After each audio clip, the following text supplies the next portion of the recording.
நேத்து நடந்த birthday cake master class சக்ஸஸ்ஃபுல்லாக கம்ப்ளீட் பண்ணியாச்சு. இது செகண்ட் பேட்ச். இந்த தடவை தான் என்னோட மேக்ஸிமம் சீட்டிங் கெப்பாசிட்டிக்கான ஆட்கள் ஃபுல்லாக இருந்தாங்க.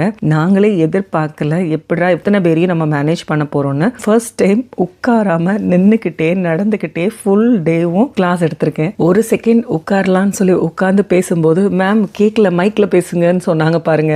நானே ஆச்சரியப்பட்டு போனேன், என்னடா இது வீட்டுக்குள்ளே எதுக்கடா மைக்குன்னு. ஆனால் உண்மையிலே இதோட தேவையை புரிஞ்சுக்கிட்டு இவளுக்கு மைக் வாங்கி கொடுத்தாதான் சரியா வரும்னு முடிவே பண்ணிட்டாங்க. ஆல்மோஸ்ட் வந்திருந்த எல்லாருமே சொன்னதை புரிஞ்சுக்கிட்டு அவ்வளோ அழகா கேக்ஸ் பண்ணாங்க. கேக் மட்டும் இல்ல, அவங்க அந்த டிசைனிங் கூட ரொம்ப நல்லா பண்ணாங்க. அந்த கேக்கை ஃபினிஷ் பண்றது கூட ஓரளவுக்கு எல்லாருமே நீட்டா தான் பண்ணாங்க. ஒரு சிலர் புதுசா இருந்தவங்க அவங்களுமே போறதுக்குள்ள ஃபினிஷிங் கரெக்டா கொடுத்துட்டாங்க. ஸோ நல்லா இருந்துச்சு கேக் கிளாஸ். இந்த தடவை ரிப்பீட்டட் ஸ்டூடெண்ட்ஸ் மட்டும் இல்லாம புதுசா இந்த தடவை நிறைய பேர் கிளாஸ் அட்டென்ட் பண்ணியிருந்தாங்க. அதுலயும் சிலர் சொல்றது எல்லாம் கேட்டீங்கன்னா, என் பிள்ளை உங்ககிட்ட தான் போய் கத்துக்கணும்னு சொல்லி துரத்தி விட்டா நான் வந்தேன் அப்படின்னு சொன்னவங்க எல்லாம் 1-2 பேர் இருக்காங்க. அந்த குழந்தைங்க நம்ம சேனல் அவ்வளோ நல்லா பார்ப்பாங்க போல. குழந்தைங்க சப்போர்ட் கிடைச்சதுக்கு உண்மையிலே I should thank God. And என் பையன் நிக்கிலன், ஏன்னா அவனோட ஃபேன்ஸ் தான் எக்கச்சக்கம். இந்த தடவையுமே வெளியூர்ல இருந்து நிறைய பேர் வந்திருந்தாங்க. திருச்சியில இருந்து 2 மேம், திண்டுக்கல்ல இருந்து 2 மேம், தேனியில இருந்து 1 மேம், உசிலம்பட்டியில இருந்து 1 மேம்,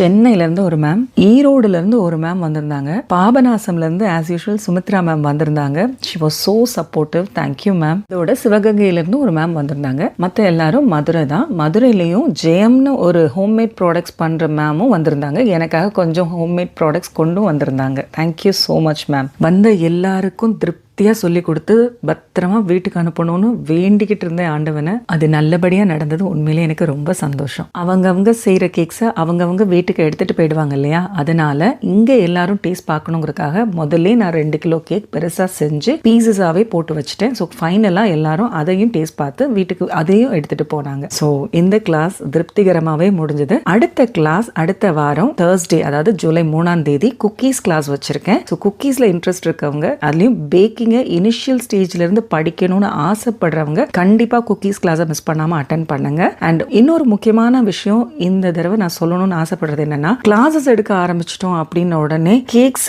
இப்போ ஆர்டர் எடுக்கல அப்படின்னு நினைக்கிறாங்களான்னு தெரியல. முன்ன இருந்த மாதிரி இப்போ கேக் ஆர்டர்ஸ் ரொம்ப இல்ல, நிறையவே குறைஞ்சிருச்சு. அது ஏன்னு எனக்கு தெரியல.